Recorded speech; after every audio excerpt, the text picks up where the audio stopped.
Hello guys, তো আমি প্রিয়াঙ্কা। আজকে তোমাদের কাছে একটা কোয়েশ্চেন রাখবো। তো কোয়েশ্চেনটা হচ্ছে, আজকে আমি তোমাদেরকে দেখাবো একটা মাছ।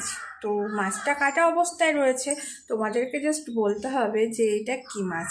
যে যে বলতে পারবে ভাববো তারা অনেক বড় পাকা রাঁধুনি। ঠিক আছে? তো কাটা অবস্থায় মাছ বোঝা ভারী দায়, তবুও আমি তোমাদেরকে দেখাচ্ছি। তো দেখো আর দেখে বলো যে মাছটা কি মাছ। তো চলো বন্ধুরা, তোমাদের একটু দেখিয়ে দিই। তো এই যে দেখো, মাছটাকে আমি ঢাকা দিয়ে রেখেছি। তো এই যে দেখো আর দেখে বলো যে এটা কি মাছ। তো মাছগুলো আজকে বড়মশাই বাজার থেকে নিয়ে এসেছে। এই যে তোমাদের সুবিধার্থে একটু অপশান দিয়েই দিলাম, মাথাটা দেখিয়ে দিলাম। অনেক সময় মাথা দেখে বোঝা যায় মানে কি মাছ। তো এই যে দেখো, ঠিক আছে, যে এটা কি মাছ তোমাদেরকে বলতে হবে। দেখি কতজন বলতে পারো তোমরা। তো এই যে অনেকগুলো মাছ হয়েছে। হ্যাঁ, মাছটা বেশ বড়ই ছিল।